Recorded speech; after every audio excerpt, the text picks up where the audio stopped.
Hey guys and gals, Never here from Drakewing Game, and 7 on Twitter, the Gaming Drag. Today I'm coming back at you with a Let's Play episode of Tian Wei. And let's go ahead and jump right back in, shall we? Alarm Chan, you are up, and let's go!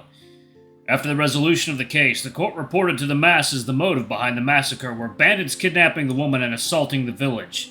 The Yi family village are the victims, concealing the truth of the case.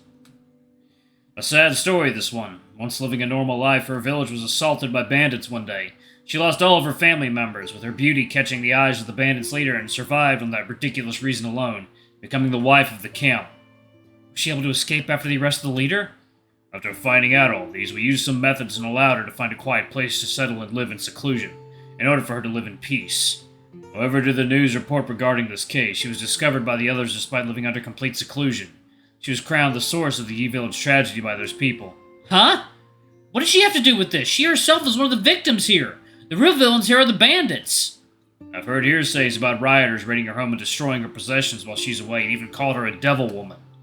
Yes, her private life from there onwards was severely affected. Many of those of Ally of Justice banded together under their cause of justice for the Yi family village. They swore to rid the world of this devil woman. Utterly ridiculous and total bullshit, all of those. After a month since the case was resolved, due to the unfair commentaries and the loss of everything, she crumbled under the pressure and committed suicide by jumping into the river. Is this what they call beauty attracts destructions? Many who were involved don't even know who the devil woman is. To them, the only thing that matters is to involve themselves with whatever ways it can and use those righteous excuses of domestic violence onto others to seek purpose and authority. After listening to the story, the strong sense of empathy started welling up inside your heart for the lady who was the true victim. At the same time, I harbored intense anger against the masses who abused her. No matter what, she's the victim throughout this whole incident. Why didn't the newspapers report the truth? If they did, she wouldn't have... As you said, the true culprit of this case are the bandits and the prince of the Yi family. And the true victims are the civilians caught between the conflict and her.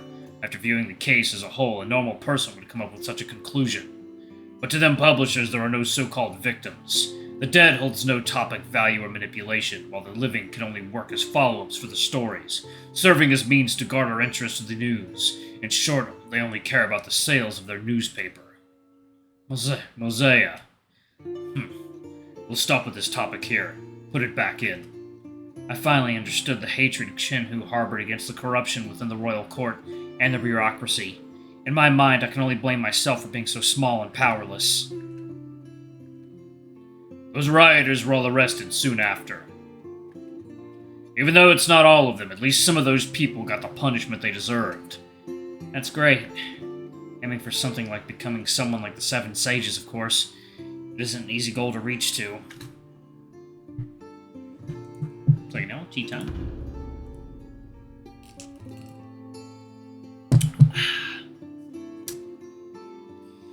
I put the files back into the holder, took a deep breath to readjust my emotions, and looked towards the other two files.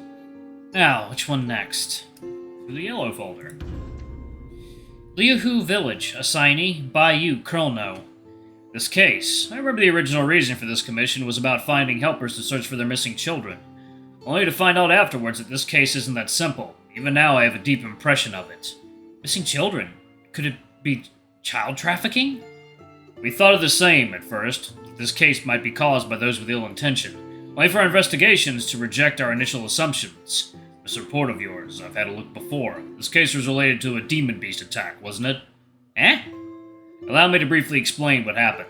The lake close to Leahoo Village is called Lake Lu, or Willow Lake. While investigating the coastline, me and Chrono found one of the missing children's shoes.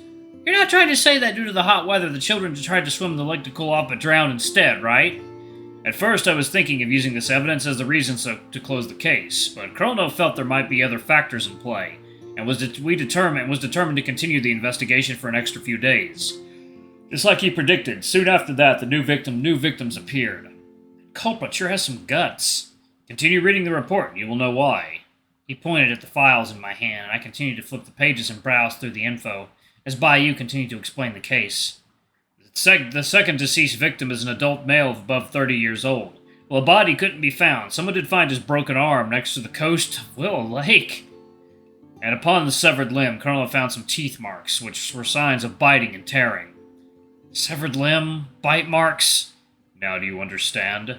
I've heard of a demon beast that lives in the hidden reefs of the ocean. Their song-like voice attracts those who pass by. After luring the victims in, they drag them down to drown them before feasting upon their corpses. Residents of the ocean call them sirens. Not bad, you were able to get half the answer right. Sirens are classified as highly dangerous level demon beasts, but this one is clearly lower level. Here we call these water monkeys.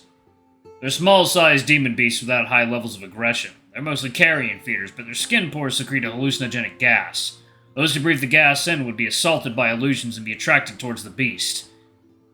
Different people would see different scenes. Children could see similar-aged children playing in the lake, calling to them, while adult males could have seen a beauty, inviting him into lustful temptation. It could also be illusions of treasures or even deceased relatives. In the East, we would call this type of small-sized demon beast as small ghosts. I recall that in the West, they were referred to as gnomes or goblins. I've seen one before. Different names, but basically the same in nature. I do recall when I was little, I've seemingly met a demon beast of this kind on an evening of a family camping trip. Yes, small ghosts love targeting children as victims, due to children's weaker immunity and resistance. They can hardly resist the effects from the gas. But how did you escape from their clutches back then? I couldn't remember much, but I was going to the loo during midnight when I saw some children of similar age in the mists. They were playing quite happily, too.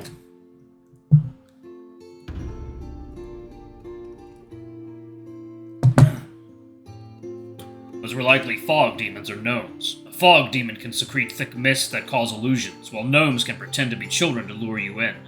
A common trick used by them. I see you know about these things very well, Mosiah. I have seen many similar acts these small ghosts pull off before.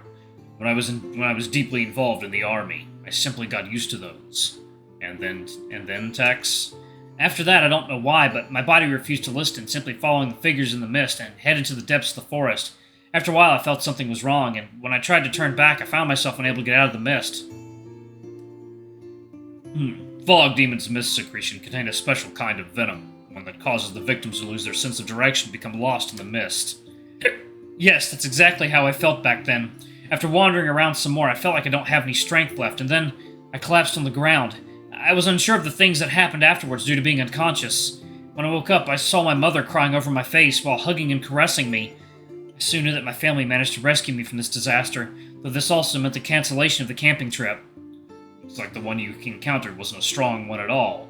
Facing a child and still required him to lose all of his stamina before acting, likely a solitary one at around 50 centimeters in height. A close one. I'm glad that you got out of that back then, Tex. Which is why I felt like I'm hellishly lucky since I was young, and yet for some reason I ended up surviving those disasters too. Yeah, I survived all those, to the point where I don't know whether it's a good thing or not. I have to say, you are... Back to the topic at hand. What happened next during this case? Bayou? I interrupted Bayou's sentence. Despite not knowing his next sentence, I simply had a nagging feeling to change the topic. Because I would prefer to not dwell on or mention my past too much. Initially, I was a little surprised. Bayou soon noticed something and showed a lingering, hapless smile on his lips. Mosiah, who was simply watching from the sides, closed his eyes and sighed. After that, Krono created an antidote that can help with resisting the effect of the gas. We shared the antidotes amongst the villagers to help them against future attacks from similar beasts. As expected of him. After gaining immunity against the gas, we exploited the habits of those water monkeys and lured them on the shore with corpses of origin beasts and livestock. With those traps prepared, we were able to capture them all, then finally resolving the case. I looked at the tightly written words in the folded files once more and was truly impressed by Krono's talents and skills. Honestly speaking, sometimes the hardest trials might come from these kind of demonic beasts. I put the files back into the holder, took a deep breath to readjust my emotions, and looked towards the other two files.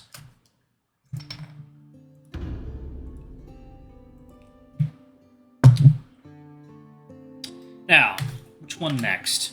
Look at the blue folder. Blue means good, right? Zenen Temple, Assignee, Chenhu, Kurlno. Somehow, when I looked at the names of this report, I felt a strong sense of foreboding disaster. I thought blue means good, fuck! When did this happen? Doesn't seem to ring a bell. 2 years ago, both you and I were out elsewhere to handle some business, which was why this commission landed on those two shoulders. Does that jog your memory? No. Monthly earnings report. -200 silver taels.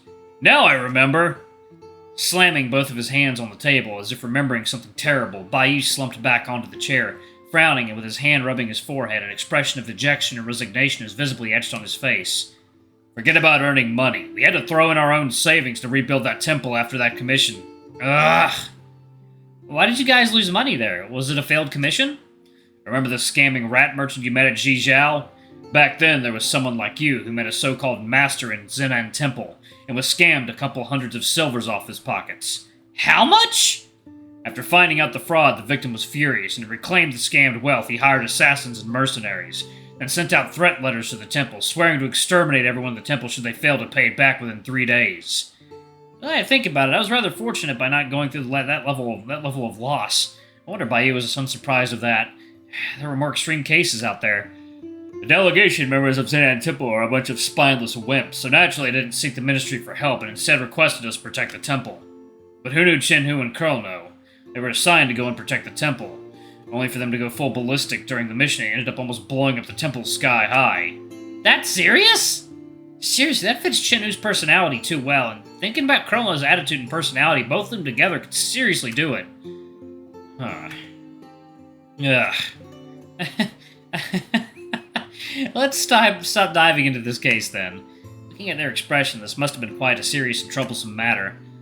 Compared to them, both of you sure feels more reliable when you guys are on the job. I put the files back into the holder, took a deep breath to readjust my emotions, and looked towards the other 2 files. Now, which one? I'm done. I've looked through everything and had a rough understanding about them, too. Really? Really? Well then, it's time to go. We have to leave, too. Tex, you should head back to your room and rest. Yeah, I feel like it's been a while since we've been sitting here. Afterwards, the 3 of us stood up and tidied everything up before leaving the record storage hall. Me and Bayou left first, while Mosea left last to lock the door, but after a few steps, he returned to check the lock again. The door is well locked. Alright, y'all. Gonna go ahead and pause it right there. Thank you all so much for watching. Don't forget to like, comment, subscribe, ring that notification bell, and check out our Patreon if you can. It always helps. And thank you to all of our lovely patrons. We'll see y'all in the next video. Bye-bye!